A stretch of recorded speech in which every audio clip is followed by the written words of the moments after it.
Bismillahir Rahmanir Rahim.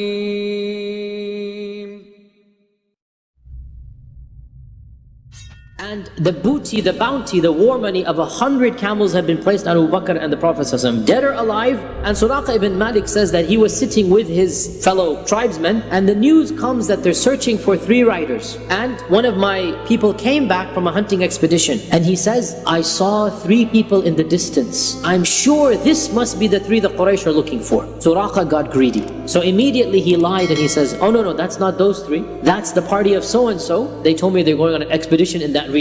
The man who thought it came up excited, he sat down, conversation continued. Suraqah says when they forgot about the incident, he slipped away, rushed back home, got his war horse ready, put on his armor, and galloped at lightning speed as fast as he could to get to those 3 people. And Suraqah says, when I saw them in the distance, I saw that one of the 2, i.e. Abu Bakr, was riding in a very agitated state, always looking right and left, sometimes behind, sometimes going to the front, sometimes going back behind, sometimes going to the front, because he's so worried about the Prophet ﷺ that he's worried he's going to be attacked from the back. He goes in the back. Then his paranoia gets the better of him. What if he's attacked from the front? He goes to the front. Whereas the other rider was riding calmly and peacefully, not turning once left or right, reciting something, reciting the Quran, reciting something. All of a sudden my horse sunk into the ground and threw me, flipped me over, and it had never done this before. In another version he said that I could see a smoke between me and the 3 riders. Something's clearly wrong. And so he said, I pulled out my azlam. Azlam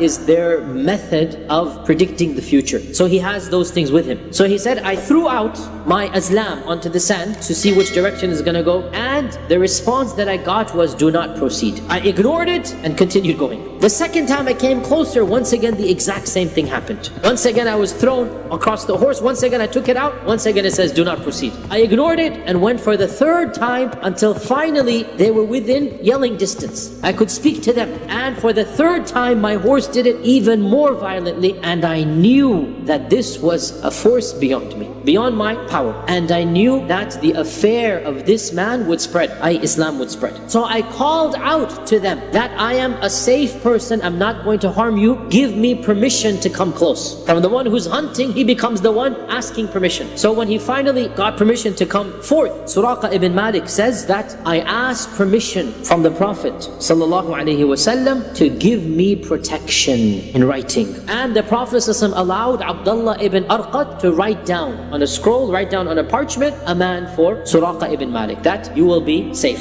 You protected us today, we're going to protect you tomorrow whenever the need comes. Suraqah said, I offered them some food, and the both of them refused. They had no need of it. But Abu Bakr said, don't tell anybody about us. And so Suraqah didn't tell anybody about them until finally, when they did arrive in Medina, by the way, Suraqah told them all the story that happened, and Abu Jahl wrote him a scathing poem where he called Suraqah the foolish, that they slipped out of your hands. And Suraqah wrote back poetry, this all in Ibn Ishaq, and he said to him that had you been there on that day and you had seen what I had seen, then you wouldn't be saying what you're saying. Ibn 𝗵𝘆𝗆, another very early author, says that when Suraqah turned to leave, the Prophet ﷺ for the first time turned to him and said to him, O Suraqah, how will you be the day that you put on the bracelets of Kisra? Suraqah, shocked, couldn't say anything other than Kisra, the son of Hurmuz, meaning the emperor of Persia, and that's it. The Prophet didn't even respond. And on the day of Hunayn, the Prophet ﷺ conquered basically the other tribes outlying Mecca, and he finally conquered the tribe of Suraqah ibn Malik. He pulled out the very piece of leather that he had, that the Prophet ﷺ had written to him,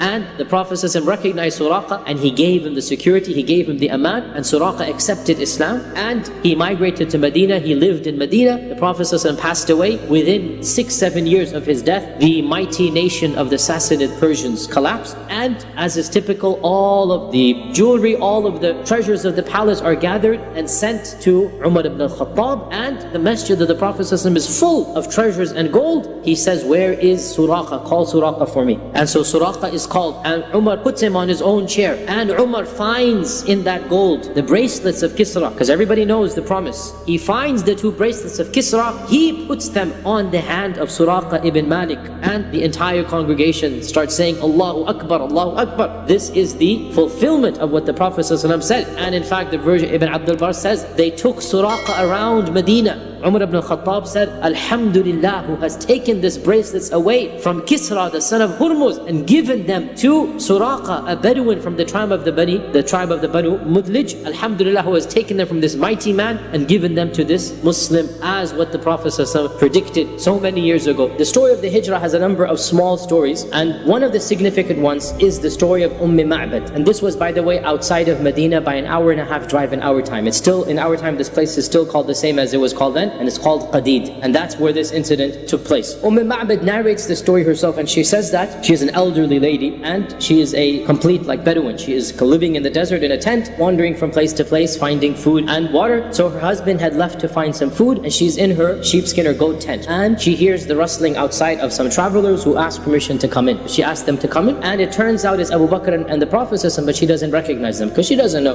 who they are. So the Prophet ﷺ entered in, and Abu Bakr, and they said, may we purchase any food from you? And Ma'bad replied that she apologized, she has absolutely nothing to give them. So the Prophet ﷺ saw in the tent an old goat in the corner. So the Prophet ﷺ asked permission to milk the goat. Ma'bad smirked and said, that day has long gone. The goat is beyond giving milk. And so the Prophet ﷺ once again said, but do you allow me to? And so Ma'bad said, if you want to, go ahead. If that's what you want to do. And the Prophet ﷺ made dua, and he mentioned the name of Allah subhanahu wa ta'ala, and he moved his hand under the udder, and the udder filled up with milk right then and there. And Abu Bakr then milked the milk from this goat, and it brimmed all the way to the top, and the Prophet ﷺ drank, Abu Bakr drank, and they left the remainder for Ma'bad and her husband. When her husband returned, he's shocked to find the milk. Where'd you get this milk from? From this goat. How did this goat give milk? So she gave the whole story. She described the Prophet ﷺ in detail. One of them, was taller and handsome and this and that, and the other looked like his companion. Her husband said, those are the two the Quraysh are searching for. Do you not know that one of them claims to be a Nabi? And when she heard this, she realized this is not just a claim, he is a Nabi. And so both her and her husband accepted Islam. SubhanAllah, when he's basically running for his life, we have references of at least 4 or 5 people converting in this journey from Mecca to Medina. It is also narrated once that a caravan passed them by. They recognized Abu Bakr, and they find out some information, whatever they wanted to, and then they asked Abu Bakr, who is this man with you? And so Abu Bakr said, he is my guide, guiding me to the path. And of course, what Abu Bakr meant was, he is my guide to Sirat al-Mustaqim, guiding me to the path to Jannah, right? But what they understood was, this is my hired guide that is guiding me. This also shows us, by the way, that at a certain point in time, the guide, Abdullah ibn Urayqit, left them. So the guide basically brought them to a place where from that point onwards, they knew how to get to Medina. So right now, we're basically right outside the city of Medina, and the Prophet is about to come in.